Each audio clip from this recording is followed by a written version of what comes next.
everybody, welcome to Yellow Dog Farm. Today we'll take a look at our tractor.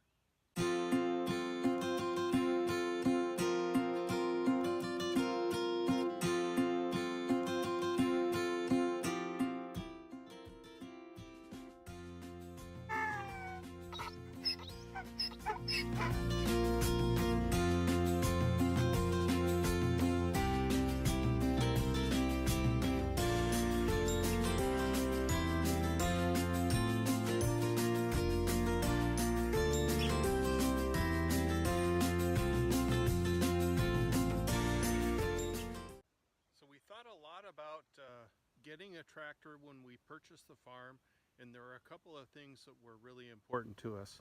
We do live here in South Carolina, and it gets awful darn muggy, so the idea is that we would do chores in the morning, call it physical labor type stuff, and then we got a cab tractor so that we can hop into the tractor in the afternoon, run the air conditioning, and it makes a long chore bearable. So we've used tractors in the past that didn't have a cab, and of course they do the job just fine, but it just gets really hot. So it's awful fun and a little bit of spoiling ourselves to have the radio and the air conditioner in the tractor.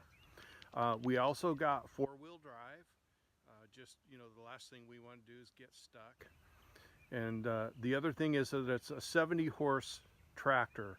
There's probably not anything we need on the farm that would require 70 horsepower, but we'd much rather have too much than just not quite enough. We've run into several people that have told us the same thing, so we went ahead and bought this 70 horse. We bought it used. It's got several hundred hours on it, and it works just fine for us. It does everything that we could need. I'll go ahead and show you around the tractor and then show you the implements. Okay, a couple of nice things about the tractor is that it has a easy on, easy off bucket assembly. You just flip these two levers on either side and the bucket will come off.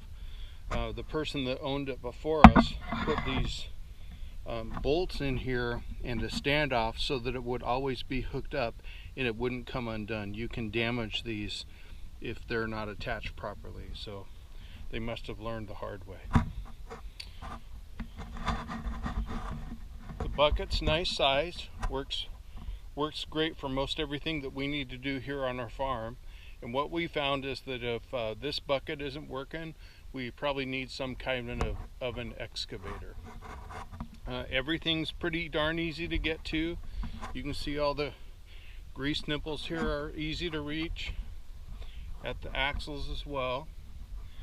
This is a four-wheel drive tractor, so we've needed it in a pinch or two, believe it or not. It's really easy to fuel. You can see the fuel system is just right there, and it's got a normal 3-point hitch system. I've heard people on other YouTube videos talk about what class tractor it is. This does use the larger pins in order to move things, so it's pretty easy to hook up with the exception of the PTO. That can be a real hassle, and I haven't met anyone or anything that makes it easier than normal. We've got the bush hog hooked up to it today, and that's what we mainly use the tractor for here on the farm. Although when we created these two pastures, we used the tiller quite a bit, and we have a few implements for it that I'll show you in a moment. We decided to get this closed cab tractor because it'll get so hot here in South Carolina, and so in the mornings when it's cooler, you can go ahead and do chores around the farm, and then when it really warms up, then you can go ahead and hop in the tractor and mow grass or do whatever it is you're going to do. So that works out really well. It does have rear and front lights on it. We've never used them before. It's just something that we've never really used. It does have hydraulic attachments. Once again, we haven't used them, but it does have it. Okay, here's our tiller. Works great. you got to use the 3-point hitch on it, but we've been using it like crazy on our new pastures, so it works really good. And we've got one of our trails that is a real mud pit, and we just ran the tiller through it, and then we put the land planer on it and drug it smooth. So this works great for our driveway.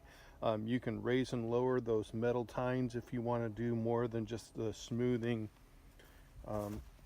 portion of the blade. So some people have a box blade. This is really similar, but it seems to work real good for us, so I'd recommend either one.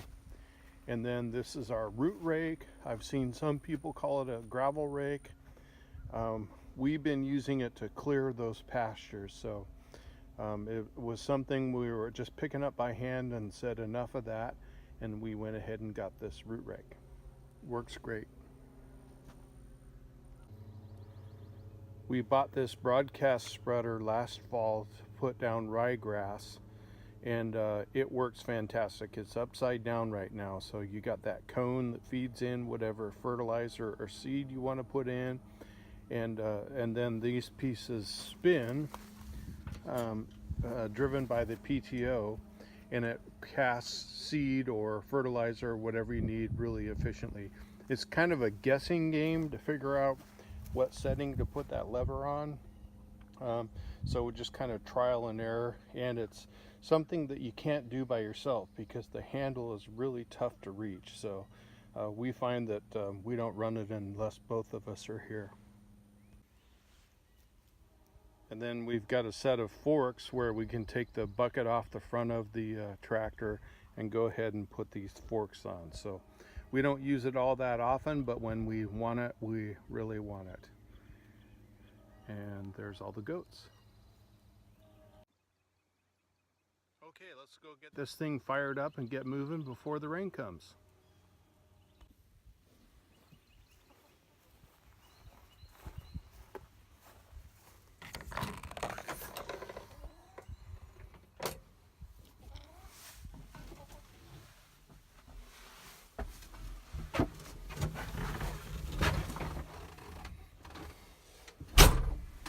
Man, this cab is fantastic. So pretty darn easy to operate. 2 brake pedals, clutch, and then you can run the throttle 2 ways. You can run it with this foot pedal right here, or you can run it with this control right here. It depends on what I'm doing.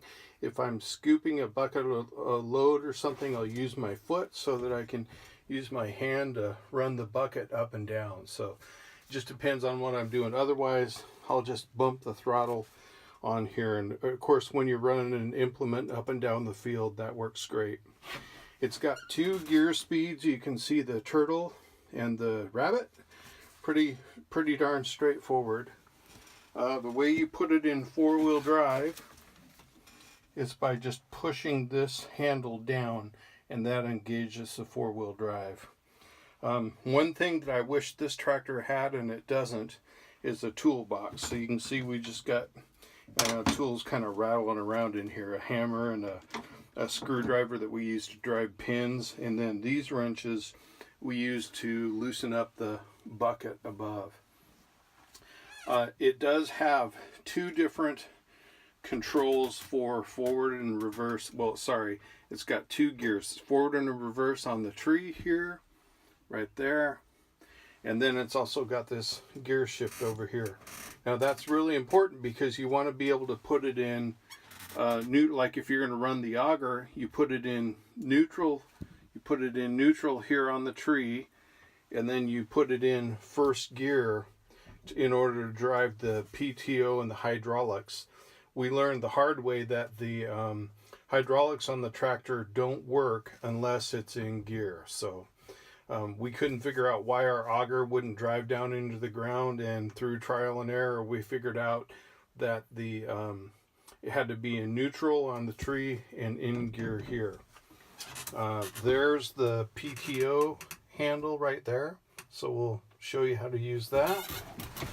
And then here's the handle that raises and lowers the 3-point hitch behind us.